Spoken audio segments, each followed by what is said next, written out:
আসসালামু আলাইকুম, সবাই কেমন আছেন? আশা করি সবাই ভালো আছেন। আজকে নতুন একটা রেসিপি নিয়ে আপনাদের সামনে আবার চলে আসলাম। আমি আজকে আপনাদেরকে সৌদি আরবের বাসবুসা কেমনে বানানো হয়, এটা হচ্ছে সৌদি আরবের সবচেয়ে প্রিয় ডেজার্ট। এটা অনেক সৌদিরা অনেক পছন্দ করে। আমি আজকে আপনাদেরকে এই ডেজার্টটা তৈরি করে দেখাবো। এটা হচ্ছে সুজি দিয়ে করি, অনেক মজার, অনেক স্বাদ হয় এই ডেজার্টটা করতে। বেশি সময় লাগে না, অনেক সহজ, অনেক সহজে, খুব সহজে তাড়াতাড়ি করে ফেলতে পারে এই ডেজার্টটা। আমার ডেজার্টটা ভালো লাগলে আমি বাসবুসাটা করবো। এটা যদি ভালো লাগলে আপনারা অবশ্যই আমাকে জানাবেন, আর পুরো ভিডিও দেখবেন না টেনে, তাহলে আপনারা বুঝতে পারবেন না আমি কিভাবে এটা বানাচ্ছি, তৈরি করতেছি। সেজন্য থাকুন, আমার রেসিপিটা পুরো দেখবেন। দেখুন, আমি এখানে এখন চলে যাব আমি এটা তৈরি করার জন্য। এটা তৈরি করতে আমার বেশি কিছু লাগবে না বলতে অনেক কিছুই লাগবে। বাস বাসায় থাকলে হয়েছে, বাসায় থাকলে খুব সহজে তৈরি করে ফেলতে পারবেন, সহজ আর কি। এখানে আমি একটা ফ্রেশ ক্রিম নিছি, এটা হচ্ছে ক্রিম আর কি। এখানে সৌদি আরবে এটাকে বলে গিস্তা বলে। আমি এটা নিছি, এটা নিয়ে আমি এখন ভালো করে রেখে দিব। দেখুন আমি কিভাবে তৈরি করতেছি। এরপর আমি এখানে একদম বড় বড়, যেটা বড় ডিম থাকে ওইটা ইউজ করছি, দুইটা দিছি। ওইটা আপনার যে ডিম যদি ছোটো হয় তাহলে 3টি ইউজ করতে পারবেন। আমার ডিমগুলো এখানে যেগুলো ইউজ করছি এগুলো একটু বড় বড়, সেজন্য আমি 2টি ইউজ করছি আর কি। এরপর আমি এগুলা গিস্তা আর ডিমগুলো ভালো করে নাড়াচাড়া একদম ফেটে নিব, যাতে মিক্স হয়ে যায় ডিম আর গিস্তাটা। এরপর আমি এখানে দিয়ে দিব বেকিং পাউডার। আমি এখানে 1 চামচ হয়ে হাফ চামচ দিয়ে ইউজ করছি। এরপর এখানে দিয়ে দিলাম ভ্যানিলা দেওয়ার পরে ভালো করে নেড়ে নিলাম। এরপর আমি যেটা ক্রিম ইউজ করছি ওইটার বাটি যেটা আছে ওইটা দিয়ে আমি সবগুলা জিনিস দিব আর কি, মেপে মেপে। আমি এখানে ওইটা দিয়ে গিস্তার বাটি যেটা সেটা নিয়ে 1 কাপ চিনি নিলাম। আপনারা যে যেরকম মিষ্টি খান ওভাবে দিতে পারবেন। আমি এখানে মিষ্টিটা ব্যালেন্স করে দিব। এরপর আমি এখানে ওইটা নিয়ে মেপে সবগুলো আমি জিনিস ওইভাবে আমি ওইটা নিয়ে মেপে দিব। এরপর আমি এখানে দিলাম 1 কাপ গুঁড়ো দুধ, তারপর 1 কাপ নারকেলের গুঁড়ো। এরপর আমি সামান্য লবণ দিলাম। এরপর এটা আমি অর্ধেক এটা নিয়ে তেল দিলাম। এখন আমি এগুলো দেওয়ার পর একদম ভালো করে কোনো লাম্পস থেকে না যায় মতো করে নাড়াচাড়া করে নিব। দেখুন আমি কিভাবে করতেছি। এটা কোনো লাম্পস থাকা যাবে না, না হলে এটা সুন্দর হবে না, ফুলবে না আর কি। না ফুললে তো মজাই নেই কোনো কিছুর। এটা আমি ভালো করে মেখে নেওয়ার পরে একদম ভালো করে দেখুন কোনো লাম্পস নাই। এরপর আমি বাটিটা নিয়ে আমি 2 কাপ সুজি নিছি। সুজিটা ওইটা নিয়ে মেপে দুই বাটি দিলে হবে। যেটা ক্রিম ইউজ করছি ওইটা নিয়ে সবগুলোটা নিয়ে মেপে দিলে আপনার সহজ হবে, বানাতে সহজ হবে। এরপর দেখুন আমি এটা একদম ভালো করে নাড়াচাড়া করে নিব, যাতে কোনো দলা পেকে না থাকে, কোনো লাম্পস না থাকে। সেজন্য এই রেসিপিটা তৈরি করতে অনেক সহজ। কোনো পানি ইউজ করব না, আমি এখানে কোনো পানি ইউজ করব না।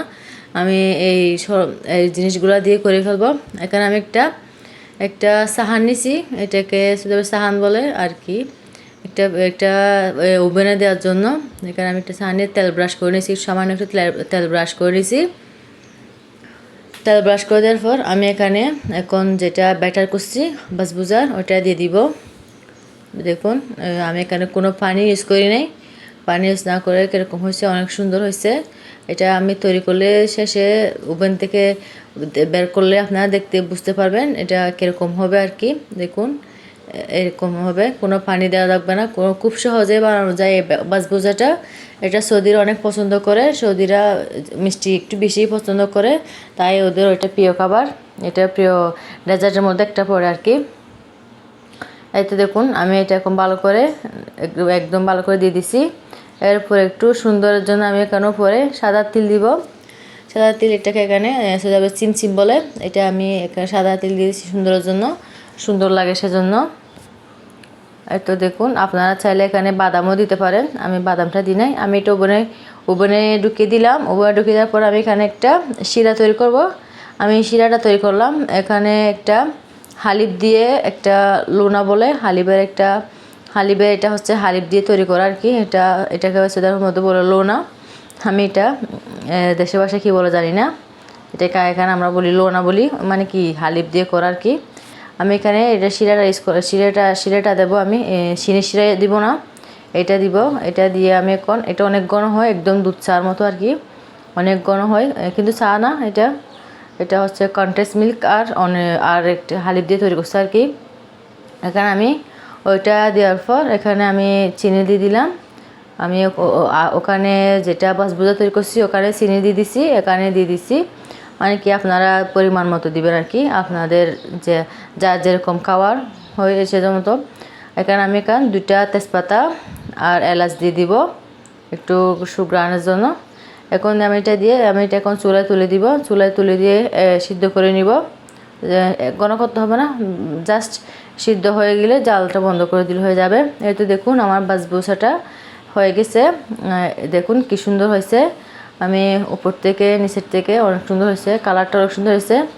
এরপর আমি যেটা শিরা তৈরি করছি ওইটাও হয়ে গেছে, সিদ্ধ হয়ে গেছে। এটা গরম গরম দিয়ে দিব, দুনিটা গরম ছিল, শিরাও গরম আর বাসবুসাটা গরম। দেখুন দেওয়ার সাথে সাথে ঢুকে গেছে, দেওয়ার সাথে সাথে শিরাগুলো দেখাও যাচ্ছে না, ঢুকে গেছে, সুজির মধ্যে ঢুকে গেছে আর কি, যেটা বাসবুসা আছে ওটার মধ্যে। এখানে চাইলে আপনারা উপরে বাদামও দিতে পারবেন, বাদাম দিলে আরও স্বাদ হয়। আমার বাসায় বাদাম ছিল না, সেজন্য আমি এখানে দিই নাই, আপনারা চাইলে বাদামও দিতে পারেন। এই তো দেখুন আমার বাসবুসাটা কীরকম হয়েছে, সফট একদম, অনেক স্বাদ হয়েছে, বেশি মিষ্টিও হয় নাই। ওইটা বেশি মিষ্টি হলে ভালো লাগে না, সেজন্য এটা একটু মিষ্টি বেশি হয়েছে, বেশি হয় না আর কি, একদম যেটা মিষ্টি হয় ওইটা। কি সুন্দর হয়েছে দেখুন, ফুলকো ফুলা, একদম ফুলেছে মাশাআল্লাহ, অনেক ফুলছে, নরম হয়েছে আর কি। শিরাটা ঢোকার পর আরও অনেক নরম হয়ে গেছে। এভাবে আমি ছোটো ছোটো করে এভাবে কেটে নিচ্ছি। এভাবে কেটে নিয়ে আমি এটা এখন আপনাদেরকে আমি এখন ওটাই দেখাবো আমার বাসবুসাটা কীরকম হয়েছে, মানে কীরকম ফুলছে আর কি, নরম হয়েছে, ওইটা দেখাবো আমি আপনাদেরকে এখন। এই বাসবুসাটা আপনাদের যদি এই রেসিপিটা ভালো লাগলে অবশ্যই জানাবেন। আর কে বাসায় ট্রাই করছেন এটা বলবেন আমাকে, ট্রাই করে কীরকম হয়েছে এটা বলবেন। এতে দেখুন আমি আপনাদেরকে একটা তুলে দেখাচ্ছি কীরকম হয়েছে, দেখুন এরকম হয়েছে, অনেক ফুল হয়েছে, নরম, শিরাটা একদম টেনে ফেলছে, অনেক স্বাদ হয় এই বাসবুসাটা। সো আমার ভিডিও ভালো লাগলে অবশ্যই জানাবেন। সবাইকে আল্লাহ হাফেজ।